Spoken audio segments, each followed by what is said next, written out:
foremost, I'd like to say all praises to Yahweh, Ma'ashem Yahushai, water for waking us up to this truth. Double honors to the elders of GMS. Much love to all you brothers out there doing this work in truth and sincerity, staying diligent, doing this work, to the best of your ability, as much needs possible. Right now I'm about to get into this little article that I found on debka.com. That's DEBKA.com. And it says Russia, China, Iran plan to stage in Syria the biggest Mid-East maneuver. So it says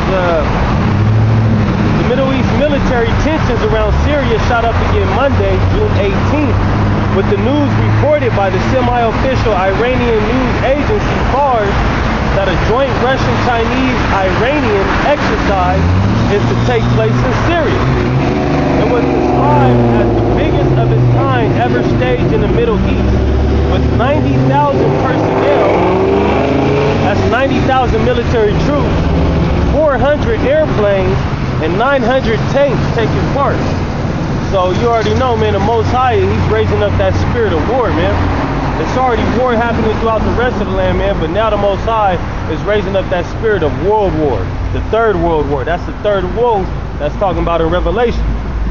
Now it says, as of its preparations, Beijing is reported to have asked Egyptian authorities to permit the passage through the Suez Canal in late June of 12 naval ships heading for the Syria port of Tartus, where Moscow maintains a naval and marine base.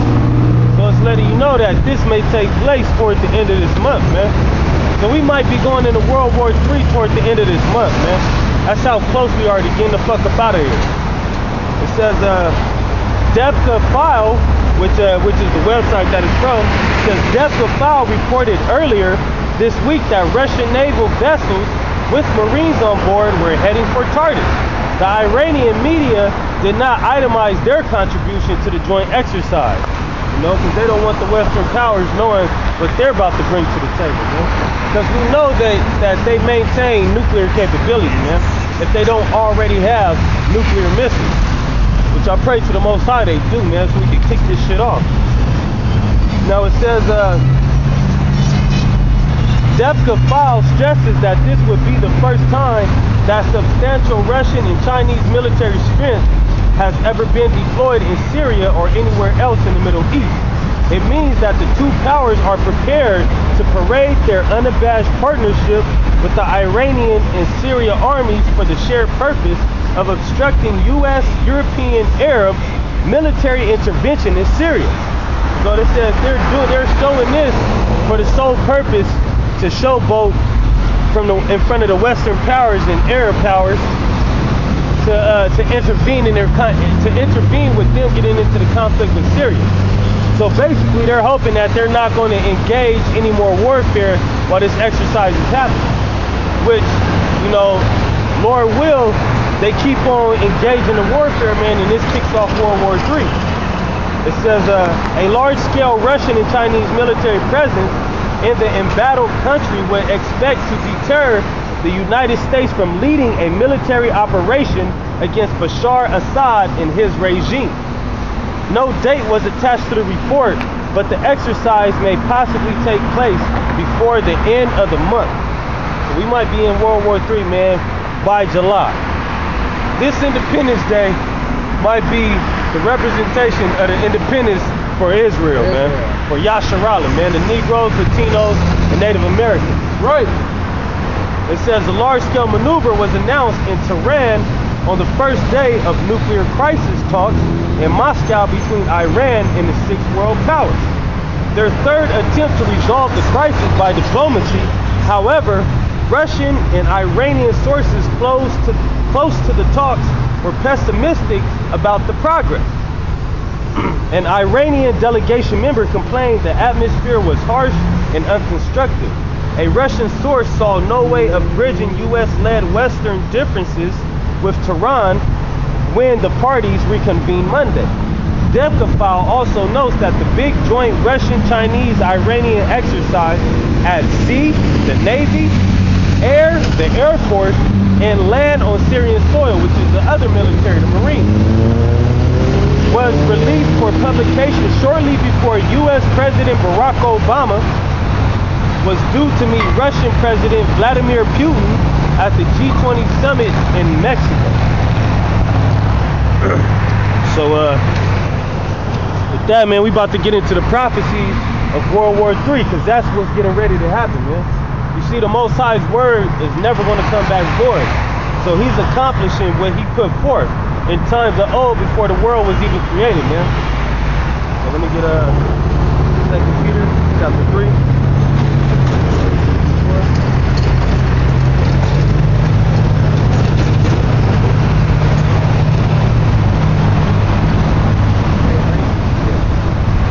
Peter chapter 3 verse 3, knowing this first, that there shall come in the last days scoffers. And you already can see, man, that we're in the last days, because there's many scoffers, man. You got the black cherubim that be sending, you know, faggot ass messages and shit on the internet, because he's really a homosexual, you know. I forget the other one, man, off the top of my head and shit, man. But you got all these scoffers. Not only them, man, you got people constantly coming up and scoffing the prophets of the Lord. So you can tell through that we're in the last days. Not only that, you can tell the last days started 2,000 years ago when Yahweh Shai came on the scene, because he was dealing with scoffers. Walking after their own lust. Walking after their own lust, man. Wanting to be homosexuals, man. Wanting to wear skinny jeans and run with the next fad. Wanting to be successful in this wicked American society.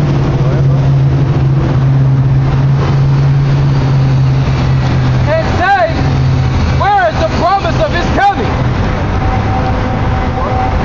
For since the fathers fell asleep, all things continue as they were from the beginning of the creation. And that's what they're constantly saying, man. You keep saying that the Most High is going to return and destroy this place. Where is he at? How come he ain't here yet, man? Little do you know, nigga, you can't rush the Most High, man. He does it on his own accord, on his own time. No man knoweth the hour. But through prophecies, we know that we're close, man. We know that we're right at the door of this thing. I might say, man, a lot of times, man, a lot of people say, oh, that's what we've been saying for the last 1,000 years. Every 1,000 years, people say, oh, the Lord's coming back, the Lord's coming back. What you don't understand is, we've been in the last days since Yahweh Shai died, man. That's right. So, you know what I mean? We've been in haste for him to come back, man. But we waiting on him. You see what I'm saying? But what they also don't realize is that we wasn't dealing with nuclear weapons, man, 2,000 years ago. Yeah. So that's one of the reasons why you know what I mean? That's why the Lord's coming back. Hey, the brother just brought out, he said, you know what I mean, he hoped that they got nuclear missiles, but you know they got nuclear missiles. That's why America's trying to fuck with them, man. They're trying to stop them from getting those nuclear missiles so that they can keep that power, man. Little do these people know, man, like the scriptures say, what? 1,000 years is like one day with the Most High, man. So it's just a matter of minutes, man, a matter of seconds. So he returned and fucked this place up, man.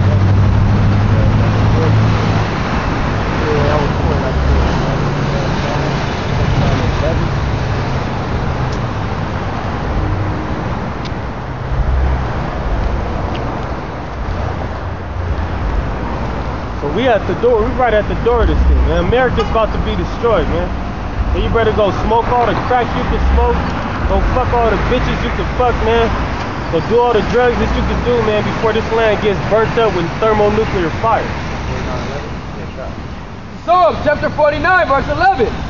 Their inward thought is that their houses shall continue forever. And that's what this so-called white man thinks, man. That's what Esau thinks. That's what these elites think. They think that they're going to keep on going on forever, man. That America's going to last for another 100 years, man. Another 50 years. That's what they're thinking by saying, where's the coming of the Lord, man? They think that this place is going to continue to go, man. But what they don't understand, man, and I don't know how, especially since America takes hold of the Roman doctrine so much, that every kingdom rose and fell, man. And it was all through the spirit of the Most High. And their dwelling places to all generations. They call their lands after their own name. Hey, who is America named after? Amerigo's Vespucci. They call their lands after their own names, man. You got right here, you got the Martin Luther King Freeway, man. Which he was nothing but set up by the elites. You got George Washington high schools, man. J. Edgar Hoover high schools, man. Everything in this land they call after their own names, man. That's how proud these crackers are.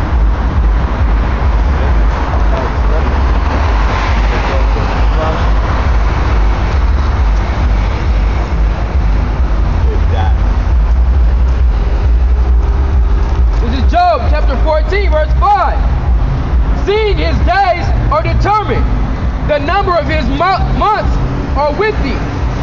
Thou hast anointed his bounds that he cannot pass. Yeah, you can't go past the time that the Most High has set for this place to be destroyed, man. Not 1 second, not 1 millisecond, man. This place is going to be destroyed exactly when the Most High spoken it to be destroyed, man. And right. Only he knows the time, man.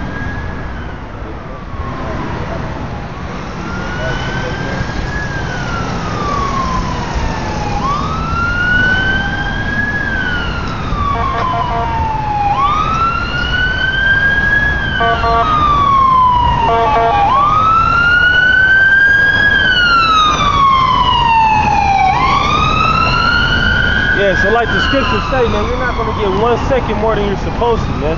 Even though you think that your land is going to dwell forever, that your rulership is going to be forever, man, you got another thing coming. Jeremiah chapter 28, verse 8.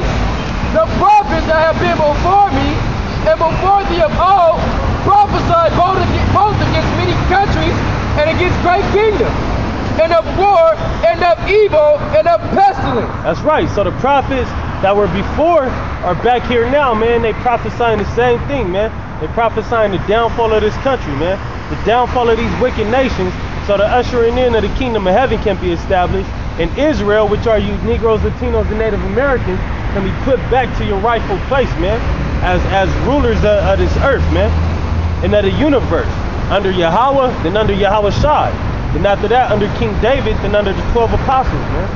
Because it's an order to everything, man. So just like something rose, man, something has to fall. In order for the nation of Israel to rise again, this kingdom has to fall, man.